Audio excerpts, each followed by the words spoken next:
Hello dear friends, I am Professor D.M. Dharmadhikari, Director of Preeti Engineering Classes and Preeti Study Center. I welcome all of you for today's session. Friends, आज हम जान लेंगे department selection के बारे में। बहुत बार student से मुझे ये रिक्वेस्ट आई है कि सर डिप्लोमा या डिग्री कंप्लीट करने के बाद जब हमारा एक आधी इंडस्ट्री में प्लेसमेंट हो जाता है तो डिपार्टमेंट कैसा सिलेक्ट करे इसके बारे में एक आधा वीडियो बनाइए, उसका हमें बहुत हेल्प हो जाएगा। तो इसलिए मैं आज का ये वीडियो बना रहा हूँ। फ्रेंड्स, पूरे डिप्लोमा होल्डर के लिए मेरा एक सजेशन है कि डिप्लोमा कंप्लीट करने के बाद आप सर्विस करने का मत सोचिए, क्योंकि डिप्लोमा और डिग्री के सैलरी के बीच में बहुत ज़्यादा सैलरी डिफरेंस रहता है। तो एज फार एज पॉसिबल आप डिग्री कंप्लीट करने की कोशिश कीजिए। एक 15-20 साल डिप्लोमा को जो वैल्यू थी वो आज बिल्कुल नहीं रही है। जितना ज़्यादा एजुकेशन आप लेंगे उतना कम रहेगा, ऐसा ये क्वालिटी का, ऐसा ये कंपटीशन का दौर है। तो इसलिए आपको कम से कम डिग्री तो कंप्लीट करना ही चाहिए। लेकिन फिर भी डिप्लोमा हो या डिग्री हो, उसके बाद वो कंप्लीट करने के बाद अगर आपके हाथ में एक अच्छा सा जॉब है और फाइनेंशियल कंडीशन की वजह से डिप्लोमा कंप्लीट करने के बाद अगर आपको जॉब करने की बहुत ही ज़्यादा ज़रूरत है तो ये वीडियो आपके लिए यूजफुल रहेगा। डिग्री कंप्लीट किए वाले जो स्टूडेंट्स हैं उनके लिए भी ये वीडियो बहुत ही हेल्पफुल साबित हो जाएगा, क्योंकि एक ही डिपार्टमेंट में उनको काम करना पड़ता है। तो आइए आज के इस वीडियो में हम डिस्कस करेंगे डिफरेंट डिपार्टमेंट्स के बारे में। फ्रेंड्स, और एक बात, ये डिपार्टमेंट के बारे में आपको दूसरा कोई भी जानकारी नहीं देगा और आपके कॉलेज में पढ़ाने वाले आपके जो टीचर लोग हैं वो ज्यादा करके इंडस्ट्रियल एक्सपीरियंस किसी को भी नहीं है, तो वो भी आपको इस बारे में गाइड नहीं कर सकते। तो ये वीडियो शुरू से लेकर अंत तक जरूर देखिए, और अगर आपको ये वीडियो अच्छा लगा तो इसे लाइक जरूर कीजिए, और अभी तक आपने अगर हमारा चैनल सब्सक्राइब नहीं किया है तो जरूर वो सब्सक्राइब कीजिए।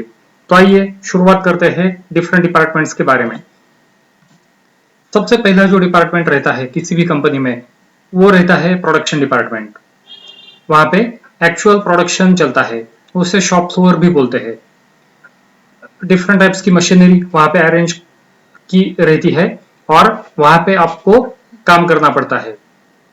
अब सिचुएशन कैसी है देखिए, एक 8-10 साल पहले या उसके पहले भी डिप्लोमा होल्डर को या डिग्री होल्डर को सुपरवाइजरी लेवल पे लेते थे, लेकिन आज सिचुएशन टोटल चेंज हो गई है। बहुत सारी कंपनियों में डिप्लोमा होल्डर को तो ऑपरेटर के जगह पे ही लिया जाता है और बहुत सारे डिग्री होल्डर को भी ऑपरेटर की जगह पे यानी एक आधा मशीन पे उनको काम करना पड़ता है पूरी शिफ्ट पर। तो इसलिए ये पूरे डिपार्टमेंट के बारे में अच्छे ढंग से जान लीजिए। प्रोडक्शन डिपार्टमेंट में कुछ कैटेगरीज भी है। सबसे पहला मशीन शॉप। मशीन शॉप में जैसे कि different types of lathe machine, milling machine, CNC machines या बाकी vertical machining centre, gear cutting के कुछ मशीन्स वगैरह वगैरह, ऐसे पूरे एक मशीन शॉप में अरेंज करते हैं और जिसे नाम दे देते मशीन शॉप। डिफरेंट टाइप्स के मशीन्स ओनली, और वो मशीन के ऊपर ऑपरेटर लोग काम करते हैं। आप लोगों को भी ये शॉप में अगर काम करने के लिए जाना है तो आपको वो मशीन पे भी काम करना पड़ता है, और अगर आपका प्रमोशन हो जाता है और आपको प्रोडक्शन शॉप में काम करना है तो आपको पूरे 8 घंटे स्टैंडिंग ड्यूटी रहती है। अगर आप सुपरवाइजर का भी काम करते हैं तो भी। तो ये बात समझना बहुत जरूरी है। कैसा होता है फ्रेंड्स कि बाद में एक आधे डिपार्टमेंट में अगर आपने सिलेक्ट हो गए, वो डिपार्टमेंट का एक्सपीरियंस आपका चालू हो गया, और 2-3 साल के बाद अगर आप ऐसा बोले कि मुझे ये पता ही नहीं था कि ये डिपार्टमेंट में इतना ज्यादा हार्डवर्क है, नहीं तो मैं ये डिपार्टमेंट लेता ही नहीं था, लेकिन उसके बाद स्कोप नहीं रहता। अगर आपने कंपनी भी चेंज करने का सोच लिया तो भी दूसरी कंपनी वाले लोग ये बोलते हैं कि तुम्हारा प्रीवियस एक्सपीरियंस जो है वो इसी डिपार्टमेंट का है, तो तुमको यही डिपार्टमेंट के लिए हम कंसिडर करेंगे, अदरवाइज नॉट। तो प्रोडक्शन शॉप का जो काम है वो पूरे 8 घंटे का, 8 आवर्स का स्टैंडिंग जॉब है, और 8 घंटे के बाद भी आपको घर जाने के लिए मिलेगा इसकी कोई भी गारंटी नहीं, जब तक वो प्रोडक्शन का टारगेट कंप्लीट होता नहीं।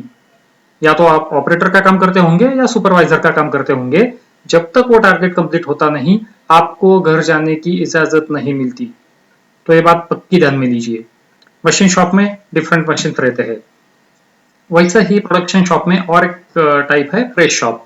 प्रेस शॉप में डिफरेंट टाइप्स की प्रेस मशीन वो वहां पे अरेंज की रहती है और उसके ऊपर भी ऑपरेटर लोग, सुपरवाइजर लोगों को काम करना पड़ता है। मशीन प्रोडक्शन शॉप का ही एक टाइप है ये। तीसरा जो है वो टैक्सी शॉप। टैक्सी शॉप यानी अगर वो व्हीकल मैन्युफैक्चरिंग करने वाली कंपनी है, समझो कि 2 व्हीलर है, 4 व्हीलर है, जैसे कि बजाज ऑटो, महिंद्रा एंड महिंद्रा वगैरह जैसी कंपनी है, तो चैसी शॉप एक अलग से रहता है। गाड़ी की सिर्फ चैसी वहां पे बनती है। महिंद्रा का अगर एग्जांपल लिया तो वहां पे बहुत सारे प्रकार के स्पॉट वेल्डिंग, अलग अलग टाइप के वेल्डिंग वहां पे चलते हैं। जैसे प्रेस शॉप में different types of press machine रहते हैं, वैसे चैसी शॉप में different types of welding machine रहती है। तो ये प्रोडक्शन शॉप के डिफरेंट टाइप्स है। उसके बाद जो डिपार्टमेंट है वो मेंटेनेंस डिपार्टमेंट। मेंटेनेंस डिपार्टमेंट का काम नाम से ही पता चलता है। मशीन अगर बंद पड़ गई तो मेंटेनेंस डिपार्टमेंट के लोग आते हैं और वो देखते हैं क्या क्या काम करना है, किस लिए मशीन बंद पड़ गई, और वो रेक्टिफाई करना उनका काम रहता है। जैसा ही आपने आपके एजुकेशन में स्टडी किया कि मेंटेनेंस 2 प्रकार का रहता है, preventive maintenance and breakdown maintenance. तो ऐसा मत सोचिए कि मशीन जब बंद पड़ेगी तभी इन लोगों का काम शुरू होता है। ऐसा नहीं है। प्रिवेंटिव मेंटेनेंस में ये लोगों को जब खाली टाइम रहता है तो प्रिवेंटिव मेंटेनेंस हर एक मशीन का एज पर दैट शेड्यूल वो करना पड़ता है। लेकिन इसमें बेनिफिट कौन सा है कि मेंटेनेंस डिपार्टमेंट में जो लोग काम करते हैं उनको मशीन का थोरो नॉलेज मिलता है, क्योंकि वो मशीन ओपन करते हैं और मशीन असेंबल भी करते हैं। वो मशीन के डिफरेंट टाइप्स ऑफ प्रॉब्लम्स उनको मालूम रहते हैं और उनकी ग्रोथ बहुत जल्दी होती है। फ्रेंड्स, एक बात पक्की ध्यान में रखिए कि प्रोडक्शन डिपार्टमेंट और मेंटेनेंस डिपार्टमेंट, ये दोनों डिपार्टमेंट जो है इन्हें ब्लू कॉलर जॉब बोलते हैं, यानी आपको हाथ काले करने पड़ते हैं। ऐसा नहीं होगा कि आप अच्छे से कपड़े पहन के गए, टेबल कुर्सी पे बैठ के कुछ काम किया और वैसे ही घर पे आ गए। ऐसा नहीं होता। इनको हर रोज अपने हाथ काले करने पड़ते ही है। आप किसी भी पोजीशन पे रहो, चाहे सुपरवाइजर रहो, चाहे मैनेजरियल पोजीशन पे जाओ, एकदम हायर पोजीशन पे जब तक आप नहीं जाते तब तक आपको हाथ काले करने ही पड़ते हैं। लेकिन एडवांटेज ये है कि ये दोनों डिपार्टमेंट में काम करने वाले जो लोग हैं उनकी ग्रोथ बहुत फास्ट होती है।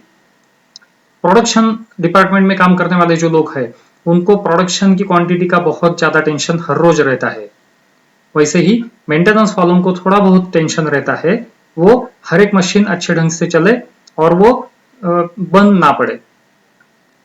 मेरे हिसाब से अगर देखा जाए तो as compared to production, maintenance department is better, क्योंकि ये इंजीनियर को मशीन के अंदर का पूरा नॉलेज मिल जाता है, इसलिए इनकी मार्केट वैल्यू बहुत ज्यादा रहती है। मेंटेनेंस में 2 प्रकार है। एक मैकेनिकल मेंटेनेंस है, जो जगह पर मैकेनिकल इंजीनियर को प्लेस किया जाता है, और दूसरा इलेक्ट्रिकल मेंटेनेंस है, जो जगह पर इलेक्ट्रिकल डिप्लोमा या डिग्री वो इंजीनियर को प्लेस किया जाता है। मेंटेनेंस के बाद और एक डिपार्टमेंट है, that is purchase. Purchase department यानी कंपनी में बहुत सारा जो मटेरियल है वो बाहर से भी आता है। तो परचेस इंजीनियर का काम यह है कि वो मटेरियल के लिए different types of vendors develop करना, अलग अलग जगह से वो मटेरियल परचेस करना यानी खरीदना एट वेरी रिजनेबल रेट, और उसकी क्वालिटी भी बहुत अच्छी चाहिए। तो ये परचेस इंजीनियर की ड्यूटी है।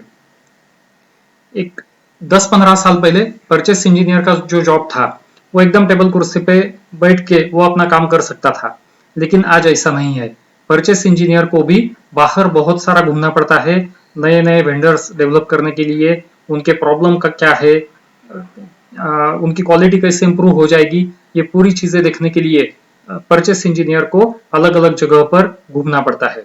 लेकिन as compared to production and maintenance, इसको थोड़ा बहुत टाइम तो कुर्सी पे बैठने के लिए, ऑफिस जैसा बैठने के लिए फुर्सत मिलती है, टाइम मिलता है। तो ये था तीसरा, परचेस डिपार्टमेंट। जो लोगों में निगोशिएशन स्किल बहुत अच्छा है, यानी बाहर जाने के बाद एक आधी चीज अगर उनको पसंद आ गई तो वो जैसे रेट करते हैं, भाव करते हैं, जैसे सब्जी वाली के यहाँ पे लोग करते हैं, वैसा रेट करने का, निगोशिएशन करने का स्किल जिस इंजीनियर में अच्छा है वो परचेस डिपार्टमेंट ले सकता है। बाद में एक डिपार्टमेंट है, that is tool room. Tool room में देखिए कि अलग अलग प्रकार के जो नॉन कन्वेंशनल मशीन्स है वो यूज करते हैं।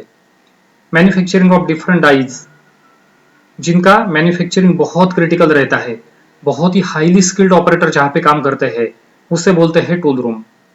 तो ये टूल रूम में जो लोग काम करते हैं उनकी मार्केट वैल्यू बहुत ज्यादा रहती है। और ये जो मशीनरी है वहां पे, जैसे कि आपने स्टडी किया ईडीएम, ईसीएम, बाद में wire cut, electrochemical grinding, electrochemical machining, वैसे अलग अलग टाइप के जो नॉन कन्वेंशनल मशीन्स मेथड्स आपने जो स्टडी किया वो यहाँ पे आपको एक्चुअल देखने को मिलेगा। Die manufacturing, tool and die manufacturing वगैरह यहाँ पे चलता है। और एक एक जो डाई रहती है कंपनी में जो यूज करते हैं, महिंद्रा का एग्जांपल लीजिए, बजाज वगैरह का एग्जांपल लीजिए, वो कंपनी में जो डाइज यूज करते हैं तो एक एक डाई की कीमत 2-2 करोड़ रुपए रहती है। तो आपको सीखने के लिए भी बहुत ज्यादा मिलेगा, टेंशन भी बहुत ज्यादा रहेगा।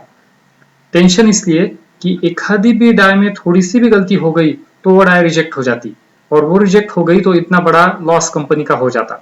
तो आपको बहुत केयरफुल भी रहना पड़ता, उसका प्रेशर भी है। और केयरफुल काम कैसे करते हैं, different types of non conventional methods वगैरह वगैरह यूज करके, सीएनसी वगैरह यूज करके कैसे मैन्युफैक्चरिंग होता है, ये भी आपको सीखने के लिए मिलेगा। टूल रूम में काम करने वाले लोगों की भी मार्केट वैल्यू बहुत ज्यादा रहती है एज कंपेयर टू प्रोडक्शन। बाद में अगला जो डिपार्टमेंट है, इंजन असेंबली। अगर आप व्हीकल मैन्युफैक्चरिंग इंडस्ट्री में ज्वाइन हो गए, जैसे कि महिंद्रा, हीरो होंडा, बजाज वगैरह वगैरह, तो ऐसे कंपनी में इंजन असेंबली का भी एक डिपार्टमेंट रहता है। अलग अलग शॉप में या अलग अलग वेंडर से जितने भी पार्ट्स आते हैं उनको असेंबल करके इंजन बनाते हैं।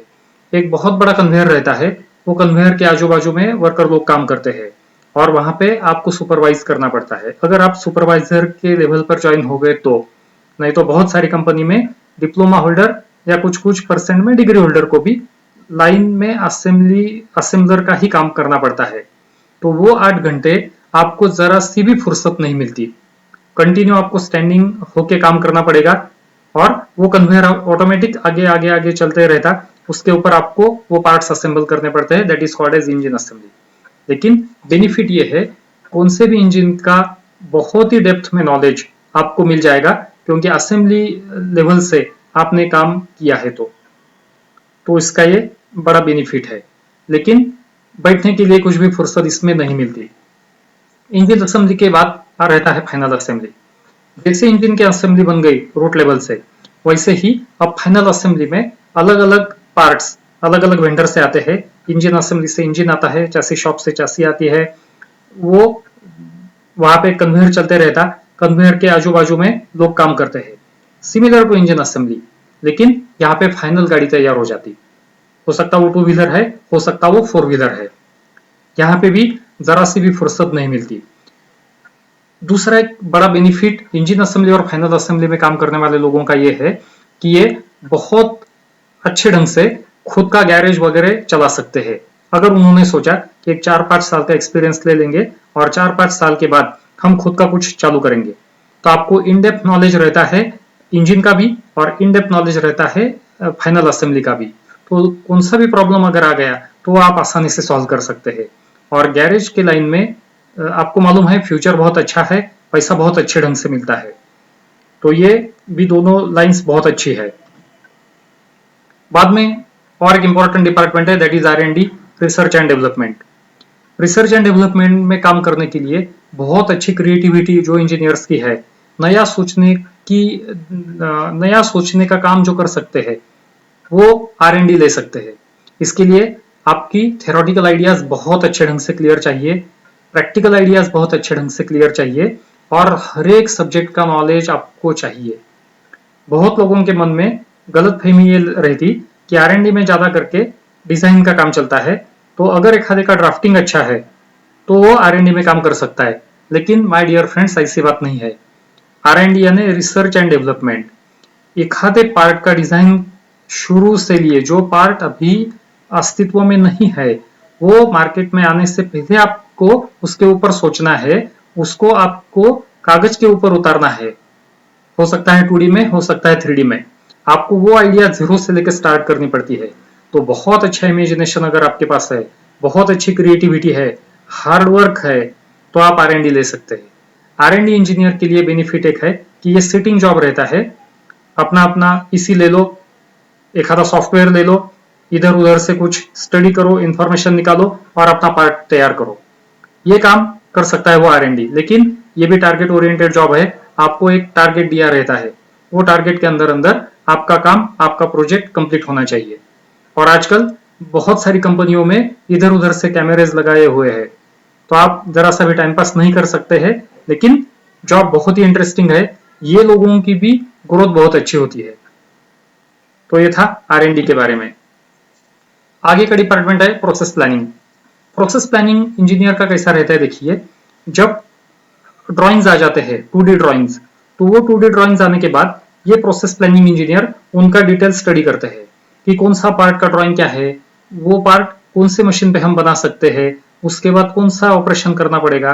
तो ऐसा उनको डिटेल सीक्वेंस एक बनाना पड़ता है कि पहले लेथ मशीन पे ये समझो प्लेन टर्निंग, दूसरे नंबर पे समझिए कि मिलिंग मशीन पे ये की वे मिलिंग, तीसरे नंबर पे ये मशीन। ऐसा करते करते उनको हर एक पार्ट का एक पर्टिकुलर प्रोसेस शीट बनाना पड़ता है सीक्वेंस से, और वो सीक्वेंशियल फाइल वो देते हैं शॉप फ्लोर को। ये काम रहता है प्रोसेस प्लानिंग इंजीनियर का। ये डिपार्टमेंट में काम करने के लिए इंजीनियर की हर प्रोसेस के बारे में आइडिया बहुत क्लियर चाहिए, जैसे कौन से प्रोसेस की कैपेबिलिटी कितनी है, कहाँ पे क्या होता है, कौन कौन सी मशीन पे कौन कौन से ऑपरेशन हो सकते हैं। ये आइडियाज, प्रैक्टिकल आइडियाज, उसके लिए बहुत क्लियर होना जरूरी है, ये प्रोसेस प्लानिंग के बारे में। बाद में और एक डिपार्टमेंट है, उसको बोलते हैं सर्विस डिपार्टमेंट। सर्विस डिपार्टमेंट यानी अगर आप एक आधी व्हीकल मैन्युफैक्चरिंग इंडस्ट्री में है, समझिए महिंद्रा एंड महिंद्रा, आपके पूरी इंडिया में डीलर्स रहते हैं, वो डीलर गाड़ियां बेचते हैं। समझिए कि उन्होंने जो लोगों को गाड़ियां बेच दी, उसमें से कुछ लोगों को वो गाड़ी के बारे में प्रॉब्लम है, तो वो डीलर को कांटेक्ट करते हैं और डीलर को बताते हैं कि मेरी गाड़ी में ये पार्ट को ऐसा ऐसा प्रॉब्लम है। तो वो डीलर सर्विस इंजीनियर को बुलाता है। वो सर्विस इंजीनियर कंपनी वो पर्टिकुलर जगह के लिए उसे अपॉइंट कर देती है, तो वो सर्विस इंजीनियर आ जाता और वो प्रॉब्लम में इन डेप्थ वो देखता कि एग्जैक्टली क्या प्रॉब्लम है। प्रॉब्लम अगर कंपनी की ओर से है, मैन्युफैक्चरिंग की ओर से है, तो वो कंपनी को कन्वे करता है और इमीडिएट वहां पे सॉल्यूशन भी निकालता है। तो ये सर्विस इंजीनियर भी बहुत नॉलेजेबल होना जरूरी है, क्योंकि गाड़ी में या वो इंजन में कौन से प्रकार का प्रॉब्लम है वो आइडेंटिफाई उसे करते आना चाहिए। तो ये था सर्विस डिपार्टमेंट के बारे में। सर्विस डिपार्टमेंट का और एक रोल या और एक ड्रॉबैक बोलिए आप, ये इंजीनियर को पूरे भारत भर में घूमना पड़ता है। आज समझिए कि वो तमिलनाडु के डीलर के पास है, वहां पे जो प्रॉब्लम थे वो उसने सॉल्व कर दिए, एक आधा दिन समझो उधर लग गया, तो कल हो सकता है कि वो ओडिशा में है, वहां के डीलर के साथ उसको जो प्रॉब्लम्स उनके कस्टमर को थे वो उसे सॉल्व करने पड़ेंगे। उसके 2 दिन बाद समझिए महाराष्ट्र, उसके 2-4 दिन बाद समझिए बिहार। ऐसा करते करते उससे बहुत सारा घूमना पड़ता है। तो जब तक आप बैचलर लाइफ में है, ये बहुत अच्छा लगता है, बहुत एंजॉयमेंट हो जाती है, लेकिन एक बार आपकी शादी अगर हो जाती है तो उसके बाद ये बहुत मुश्किल पड़ने लगता है। तो ये भी आप सोच सकते हैं। आगे का जो डिपार्टमेंट है वो मार्केटिंग। मार्केटिंग डिपार्टमेंट में देखिए क्या होता है कि ये मार्केटिंग के इंजीनियर अपने जो पोटेंशियल कस्टमर्स है उनके पास जाते हैं, उनके साथ डिस्कस करते हैं, उन्हें जैसा प्रोडक्ट चाहिए उसके बारे में वो जान लेते हैं और उनका स्पेसिफिकेशन समझ में लेते हैं, उनकी रिक्वायरमेंट क्या है, उसके हिसाब से वो R&D के जो इंजीनियर्स है वो R&D के इंजीनियर के साथ डिस्कस करते हैं कि उन्हें ऐसा ऐसा प्रोडक्ट चाहिए। अब वो R&D इंजीनियर जो है वहां पे काम करने वाला, वो उसका दिमाग चला के उसकी क्रिएटिविटी यूज करके प्रोडक्ट का डिजाइन बना देता है। तो मार्केटिंग वाले लोगों का काम है कि पोटेंशियल कस्टमर ढूंढने का, उनके पास जाकर अपनी उनकी जो रिक्वायरमेंट है वो समझ में लेके वो जैसा कि वैसा R&D इंजीनियर को कन्वे करना। इसके लिए भी बहुत ज्यादा आपको घूमना पड़ता है और आपके ऊपर टारगेट का भी प्रेशर रहता है कि आपको ये पर्टिकुलर महीने में या ये पर्टिकुलर क्वार्टर में, ये साल में इतने इतने करोड़ का, इतने इतने लाख का आपका टारगेट कंप्लीट होना ही चाहिए। ये प्रेशर आपके ऊपर बहुत ज्यादा रहता है, तो ये बात भी आप ध्यान में रखिए। बाद में एक डिपार्टमेंट है मटेरियल हैंडलिंग।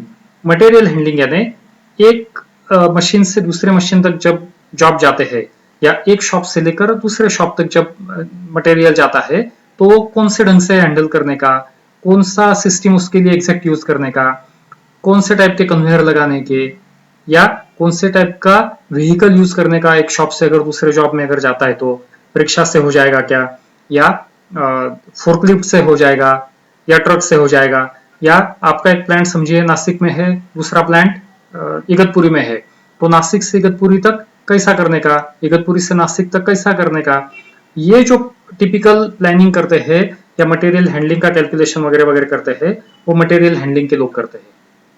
बाद में आगे का जो डिपार्टमेंट है वो है क्वालिटी कंट्रोल। क्वालिटी कंट्रोल नाम में ही सब कुछ आपको मालूम है। फाइनल प्रोडक्ट बनने के बाद उसकी क्वालिटी बढ़िया ढंग से कैसी होनी चाहिए, इसलिए डिफरेंट टाइप्स के इंस्पेक्शन स्टेशंस कहाँ कहाँ पे रखने चाहिए ये आपको डिसाइड करना पड़ता है। कहाँ कहाँ पे कौन कौन से चार्ट यूज करने के, जैसे कि X bar chart, R chart, C chart, P chart वगैरह वगैरह, वो कैसे यूज करने के, कहाँ पे यूज करने के, उनकी फ्रीक्वेंसी कैसी होनी चाहिए, मटेरियल इंस्पेक्शन कैसे करने का, रिजेक्शन अगर हो गया तो वो किसकी वजह से हो गया, उसके लिए रेमेडीज क्या क्या है, रिजेक्शन रेट कम होगा इसके लिए क्या करना चाहिए, ये पूरा की पूरा क्वालिटी कंट्रोल रिलेटेड जो है वो ये डिपार्टमेंट के लोगों को करना पड़ता है। तो ये भी एक इंपॉर्टेंट रिस्पॉन्सिबल टाइप का डिपार्टमेंट है। बाद में और एक डिपार्टमेंट है that is called as HRD। HRD यानी ह्यूमन रिसोर्सेस डेवलपमेंट। नाम में ही सब कुछ आता है। कंपनी में जो मैन पावर लगती है वो मैन पावर कहाँ कहाँ से कंपनी में लेने की, वो रिजनेबल रेट में भी चाहिए और अच्छी से अच्छी मैन पावर भी चाहिए। कैसे ढंग से हम सिलेक्ट कर सकते हैं, उनको ट्रेनिंग कैसे दे सकते हैं, वो रिस्पॉन्सिबिलिटी है HRD में काम करने वाले लोगों की। ये डिपार्टमेंट में काम करने वाले जो लोग हैं उनको इंटरव्यू लेने के लिए बाहर जाना पड़ता है। वो लोगों की ट्रेनिंग नीड्स वगैरह देख के उनको different types of training arrange करने के लिए वो भी करना पड़ता है। बाद में अच्छे से अच्छे लोग कम से कम रेट में कैसे मिलेंगे इसके लिए भी उन्हें ध्यान देना पड़ता है। तो ये है HRD वाले लोगों का काम। ये डिपार्टमेंट की एक स्पेशलिटी ऐसी है कि इनको पूरा की पूरा जो काम रहता है उसमें से करीब करीब 70 to 80% टेबल एंड चेयर पे रहता है, क्लेरिकल टाइप का, और बचा हुआ जो 20-30% काम है वो एक्चुअल ट्रेनिंग देना या बाकी का मैनेज करना इसके लिए लगता है। लेकिन as compared to production and maintenance इसमें हार्डवर्क कुछ भी नहीं है, इसलिए कंपैरेटिवली इसको स्कोप भी बहुत कम है। जो लोगों ने MBA कंप्लीट किया है या MBA में वो बहुत इंटरेस्टेड है ह्यूमन रिसोर्सेस वगैरह के इसमें, तो वो लोग ये डिपार्टमेंट के बारे में सोच सकते हैं। Growth chances as compared to maintenance, tool room, production, R&D इसके कंपैरिजन में इसमें ग्रोथ चांसेस कम है। और एक डिपार्टमेंट का जो नाम है दैट इज अकाउंट्स। ये डिपार्टमेंट के लिए डिप्लोमा और डिग्री इंजीनियर उनका इतना काम नहीं है। अकाउंट्स में ज्यादा करके क्लरिकल लेवल के लोग अपॉइंट किए जाते हैं, जैसे कि जिन्होंने BCom कंप्लीट किया है, MCom कंप्लीट किया है, CA, ICWA वगैरह वगैरह। और अकाउंट्स में उनको सिर्फ टेबल कुर्सी का काम है, क्लरिकल लेवल का, different types of accounts, salary करने का, बाकी कैलकुलेशन करने के वगैरह ये काम इनके लिए रहते हैं। बाद में पर्सोनल डिपार्टमेंट यानी लेबर रिलेटेड यानी कौन सा ऑपरेटर महीने में कितने दिन प्रेजेंट था, कितने बार वो लेट आया था, कितने बार वो जल्दी गया, उसके लीव्स कितने हैं, मेडिकल अलाउंस, मेडिकल लीव्स कितनी है, कैजुअल लीव्स कितनी है, उससे रिलेटेड जितना भी रिकॉर्ड कंपनी में मेंटेन करना पड़ता है वो पर्सोनल डिपार्टमेंट के लोग करते हैं। क्लेरिकल टाइप का काम रहता है, सिर्फ लोगों का जो रिकॉर्ड है इधर का देख के इधर कैलकुलेशन वगैरह करने के वो रिकॉर्ड रखने का, इतना ही काम ये डिपार्टमेंट में है।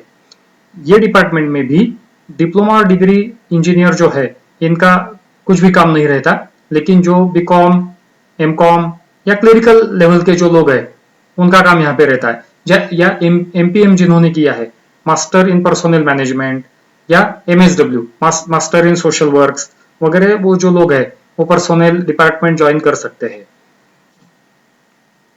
और एक डिपार्टमेंट जो है टूल इंजीनियरिंग। टूल इंजीनियरिंग यानी एक पर्टिकुलर मशीन पे जो टूल लगते हैं वो टूल्स के बारे में डिटेल स्टडी। कौन से टूल के लिए speed, feed, depth of cut कितना रखने का, कौन से टूल का लाइफ कितना मिलता है। एक अगर इंसर्ट है यूज एंड थ्रो टाइप का तो वो कितने जॉब कट कर सकता है, कितने फीड पे वो चला सकते हैं, उसका लाइफ बढ़ने का। समझिए एक use and throw insert 500 job बनाता है तो अलग टाइप का और कौन सा इंसर्ट हम यूज कर सकते हैं कि जिससे हम 600 जॉब कट कर सकते हैं। ऐसे टाइप के जो स्टडी है सिर्फ टूल से रिलेटेड वो टूल इंजीनियरिंग के अंडर आता है। ये प्योर इंजीनियरिंग का जॉब है। हर एक मशीन पे लगने वाले different types of tool starting from single point cutting tool up to multi point cutting tool. इसके लिए भी बहुत अच्छा नॉलेज चाहिए टूल का। टूल की ज्योमेट्री कैसी चाहिए, कौन सा एंगल बढ़ाया तो क्या होता, कौन सा कम किया तो क्या होता, speed, feed, depth of cut किसके ऊपर डिपेंड करते हैं। पर्टिकुलरली मैन्युफैक्चरिंग प्रोसेस का अच्छा नॉलेज इसके लिए होना चाहिए। यह है टूल इंजीनियरिंग। टूल इंजीनियरिंग में और एक काम रहता है ये लोगों का कि invention of new materials for cutting tools.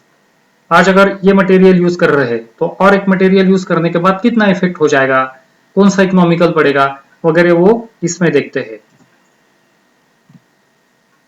बाद में एक डिपार्टमेंट है उसे बोलते हैं मैन्युफैक्चरिंग इंजीनियरिंग।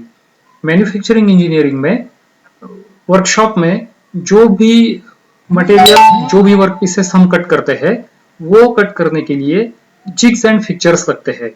तो जिग्स एंड फिक्चर्स का जो भी डिजाइनिंग है वो डिजाइनिंग करके वो मैन्युफैक्चर किए जाते हैं। ये डिपार्टमेंट में भी बहुत अच्छा टेक्निकल नॉलेज मिल जाता। यहाँ पे काम करने वाले इंजीनियर की भी मार्केट वैल्यू बहुत ज्यादा रहती है क्योंकि जिग्स फिक्चर्स के बारे में उनको अच्छा नॉलेज रहता है। तो मैन्युफैक्चरिंग इंजीनियरिंग ये अच्छा डिपार्टमेंट है। बाद में और एक डिपार्टमेंट है उसका नाम है ऑपरेशंस इंजीनियरिंग। ऑपरेशंस इंजीनियरिंग यानी जो मशीन पर काम चल रहा है, मास प्रोडक्शन अगर है तो वो मशीन पे ऑपरेशंस इंजीनियर का इंजीनियर जाके टाइम स्टडी और वर्क स्टडी के बारे में आपने पढ़ाई किया है तो वो मशीन पर जाके टाइम स्टडी लेने का, मेथड स्टडी लेने का ये काम रहते हैं ऑपरेशंस इंजीनियर में काम करने वाले इंजीनियर के। वहां पे उसको माइक्रो लेवल में, माइक्रो सेकंड में पूरे कैलकुलेशन करने पड़ते हैं और एक जॉब बनाने के लिए कितना टाइम लगेगा वो निकाल के डिफरेंट अलाउंसेस वगैरह ऐड करके स्टैंडर्ड टाइम उसको निकालना पड़ता है। तो 8 घंटे में वो मशीन पे कितने जॉब बन सकते हैं, वो कैसे बढ़ा सकते हैं, साइकिल टाइम कैसे कम कर सकते हैं वगैरह वगैरह टाइप के जो काम है वो चलते हैं ऑपरेशंस इंजीनियरिंग में। तो फ्रेंड्स ये थी डिफरेंट डिपार्टमेंट्स की जानकारी। आप जरूर बताइए ये वीडियो आपको कैसा लगा और अगर आपको अच्छा लगा होगा तो उसे जरूर लाइक कीजिए। सो आज के लिए इतना ही। Thank you very much.